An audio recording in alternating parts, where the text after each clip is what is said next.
ನಾನು ನಾನು ಎಂದು ಮೆರೆಯಬೇಡ ಮೂಡ, ನಾನು ಎಂಬುದು ಮಣ್ಣು ಮರೆತು ಹೋಗಬೇಡ. ವ್ಯವಸಾಯ ಮಾಡೋರಿಗೆಲ್ಲ ಲಾಭನೇ ಆಗ್ತಿಲ್ಲ, ಹಾಗೆ ತುಂಬಾ ಓದೋರ್ಗೆಲ್ಲ ಕೆಲಸ ಸಿಗ್ತಾ ಇಲ್ಲ. ನೋಡಕ್ ಚೆನ್ನಾಗಿದ್ರು 10 ಎಕರೆ ಗದ್ದೆ ಇದ್ರು ಹೆಣ್ಣು ಸಿಗ್ತಿಲ್ಲ. ಕೆಲವರು ಅನ್ಕೊಂಡ್ಬಿಡ್ತಾರೆ ನನ್ನಿಂದನೇ ಎಲ್ಲ ಆಗ್ತಿದೆ ಅಂತ.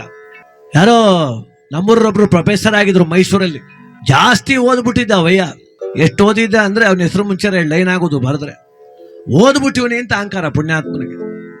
ಊರಿಗೆ ಬಂದ್ಬಿಟ್ರೆ ಎಲ್ಲ ಒಂದು ಮೂಲೆಲ್ಲೋ ಕೈ ಕಟ್ಕೊಂಡು ನಿಂತ್ಕೊಂಡ್ಬಿಡುವ, ನಾ ಜಾಸ್ತಿ ಓದ್ಬಿಟ್ಟಿವನಿ, ನನ್ನ ಜೊತೆ ಯಾರು ಮಾತಾಡ್ರಿ ಊರಲ್ಲಿ ಅಂತ. ಮಗಳು ಮದುವೆ ಮಾಡ್ತಿದ್ಯಾ, ಏನು ಓದವಳೆ ನಿನ್ನ ಮಗಳು? ಓದಿಲ್ಲ ಸ್ವಾಮಿ.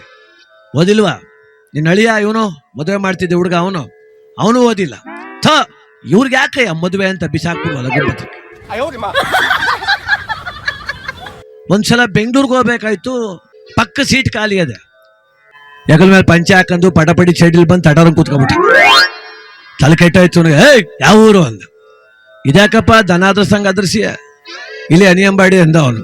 ಹೌದಾ, ಎಷ್ಟು ಓದಿದೀಯ ಅಂದ್ರು. ಅಪ್ಪ ಓದು ಸುದ್ದಿನ ಅಂತವ್ ಯಾಕೆ ಕೇಳಿ ನೀನು, ಈ ಸ್ಕೂಲ್ ಹೆಂಗದೆ ಅಂತ ನೋಡ್ಲಿಲ್ಲ ನಾನು ಅಂದ ಅವನು. ಹೋಗಿ ದೂರ ಕೂತ್ಕೊಬಿಡು ಅಂದ್ರು. ಯಾಕಪ್ಪ ಅಂದ. ಯಾಕೆ ಅಂದ್ರೆ ನಾನು ಜಾಸ್ತಿ ಓದಿವ್ ಕಣಯ್ಯ, ನಾನು ತುಂಬಾ ಓದಿದ್ದೀನಿ, ನನ್ನ ಪಕ್ಕ ಕೂತ್ಕೊಳ್ಳಕ್ಕೆ ಏನ್ ಅರ್ಹತೆ ಇದೆ ನಿನಗೆ? ನೀನು ಓದಿಲ್ಲ, ನಾನು ಓದಿದ್ದೀನಿ, ದೂರ ಕೂತ್ಕೊ ಅಂದ್ರು. ಮುದುಕಪ್ಪ ಅಂದ, ಸ್ವಾಮಿ ಇಲ್ಲೇ ನಿಮ್ಮ ಅಪ್ಪಂದಲಕ್ಕ ಕೂತ್ಕೊ ಅಂತ ಹೇಳ್ಬಿಟ್ಟು ಕೂತ್ಕೊಬಿಟ್ಟ. ಪಾಪ ಬಂದ್ಬಿಡ್ತೀವ ಹಿಂಗೆ. ನಿನ್ನಂತವ್ರು ಓದ್ದೆ ಓದ್ದೆ ಓದ್ದೆ ನಮ್ ದೇಶ ಹಾಳಾಗಿ ಹೋಗದೆ ಅಂದ್ರು. ಅದಕ್ಕ ಮುದುಕಪ್ಪ ಅಂದ, ಅಯ್ಯೋ ಸುಮ್ಮ ಕೂತ್ಕಪ್ಪ, ನಂಗೂ ಗೊತ್ಕನ, ಓದ್ರು ಕತೆ ನಾನ್ ಕಾಣ್ಣ, ಕೂತ್ಕ ಸುಮ್. ನಮ್ಮೂರ್ಲಿ ಯಾರು ಜಾಸ್ತಿ ಓದ್ಲಿಲ್ಲ, ಒಂದ್ 4-5 ಜನ ಅರ್ಧಂಬರ್ಧ ಓದ್ಬಿಟ್ಟು ಡೈರಿತ ಪೇಪರ್ ಅಂತ ಕೂತ್ಕೊತಾರೆ.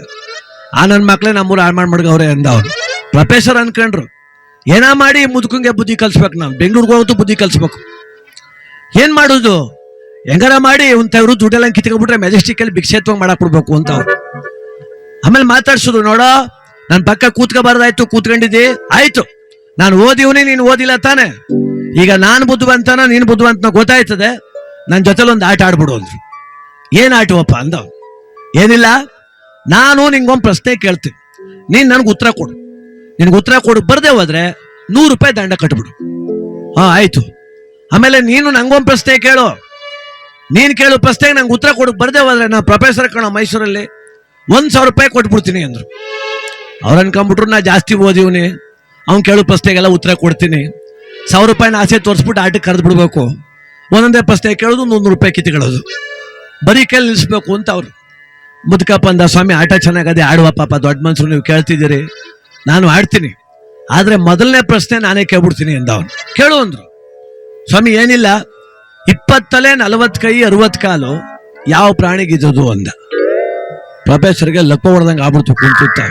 ಇದ್ಯಾವ ಸೀಮೆ ಪ್ರಾಣಿ ಕಾಣಲ್ಲಪ್ಪ, ಏನ ಹಿಂಗ್ ಕೇಳ್ಬಿಟ್ಟೆ ಅಂದ್ರು. ನೀನೇ ಅಂದಲ್ಲಪ್ಪ, ಹೆಂಗಾರ ಕೇಳು ಅಂತ ಹೇಳು ಅಂದ. 10 ನಿಮಿಷ ಟೈಮ್ ಕೊಡು, ಹೇಳ್ಬಿಡ್ತೀನಿ ಅಂದ್ರು. 10 ನಿಮಿಷ ಯಾಕೆ, ರಾಮನಗರಕ್ಕೆ ಹೋಗಂತ ಹೇಳು, ಮನಿ ಕತ್ತೀನಿ ತೊಲಿಕ ಮನಿ ಕಂಡೇ ಬಿಟ್ಟ. ಮೊಬೈಲ್ ತಗೊಂಡು ಹುಡುಕ್ತಾರೆ ಯೂಟ್ಯೂಬ್ ಗೂಗಲ್, ಎಲ್ಲೂ ಸಿಕ್ಕೊಲ್ತು ಪ್ರಾಣಿ. ಕೊನೆಗೆ ಅವ್ರೇನ್ ಮಾಡಿದ್ರು, ಮೆಲ್ಲಗೆ ತಲೆ ಬಕ್ಕೊಂಡು ಇವ್ರಿಗಿಂತ ಜಾಸ್ತಿ ಓದೋನೊಬ್ಬಿದ್ದ ಅವ್ರ ಫ್ರೆಂಡ್, ಅವನಿಗೆ ಫೋನ್ ಮಾಡಿದ್ರು. ಹಲೋ, 20 ತಲೆ ಯಾರಿಗಿದ್ದದೋ ಅಂದ್ರು. ಅವನಂದ ಇರುವುದೊಂದು ತಲೆಯೇ ಕೆಟ್ಟೋಗದೆ, ಮಡ್ಗಪ್ಪ ಫೋನ್ ಇಷ್ಟೊತ್ತಿಗೆ ಯಾಕೆ ಮಾಡಿದ್ದೆ, ನಂಗೆ ತಲೆ ಕೆಟ್ಟೋಗಿ ಕೂತದೆ ಅಂದ. ಉತ್ತರ ಗೊತ್ತಿಲ್ಲ. ಹೇಳಿ ಸ್ವಾಮಿ ಹೇಳಿ ಸ್ವಾಮಿ ಹೇಳಿ ಸ್ವಾಮಿ. ಅವ್ರು ಗೊತ್ತಿಲ್ಲ ಕಣೋ ಅಂದ್ರು. ಗೊತ್ತಿಲ್ಲ ಅನ್ಬಿಟ್ರೆ ಅದಪ್ಪ, ನೀನ್ ಅಂದಿದ್ದಲ್ಲ, ನೀ ಕೇಳು ಪ್ರಶ್ನೆಗೆ ಉತ್ತರ ಕೊಡು ಬರೆದ್ರೆ 1,000 ರೂಪಾಯಿ ಕೊಡ್ತೀನಿ ಅಂತ. ಕೊಟ್ಬಿಡಪ್ಪ ಅಂದ ಅವನು. ಏನ್ ಮಾಡುದು, ಸುತ್ತ ಬೇರೆ ಜನ ಕೂತವ್ರೆ, ಏನ್ 1,000 ಕೈ ಕೊಟ್ಬಿಟ್ರು. ಪ್ರೊಫೆಸರ್ ಅಂದ್ರು, ಈಗ ನಾನ್ ಕೇಳ್ತೀನಿ ಪ್ರಶ್ನೆ ಅಂದ್ರು. ಕೇಳಪ್ಪ, ಧರ್ಮ ಅಲ್ವೇ, ನಾ ಕೇಳಿದ್ಮೇಲೆ ನೀನು ಕೇಳ್ಬೇಕು ಅಂದ. ಅದೇ ಪ್ರಶ್ನೆ, 20 ತಲೆ 40 ಕೈ 60 ಕಾಲು ಯಾವ ಪ್ರಾಣಿಗಿದ್ದದ್ದು ಹೇಳು ಅಂದ್ರು.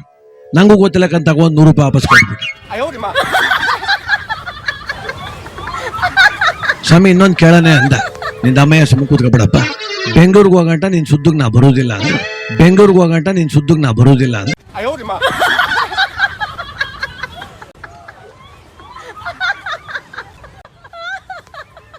ಈ ಜಗತ್ತಲ್ಲಿ ಯಾರು ಕೀಳಲ್ಲ, ಯಾರು ಕ್ಷುಲ್ಲಕ ಅಲ್ಲ.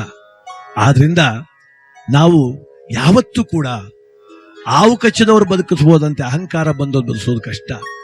ಕೊಟ್ಟಿರುವಂತ ಸಂತಸ್ತು, ಕೊಟ್ಟಿರುವಂತ ಹಣ, ಗಳಿಸಿರುವಂತ ವಿದ್ಯೆ, ಇವೆಲ್ಲ ಕೂಡ ಸಂಸ್ಕಾರ ಕೊಡಬೇಕೆ ಹೊರತು ಅಹಂಕಾರ ಕೊಡಬಾರದು.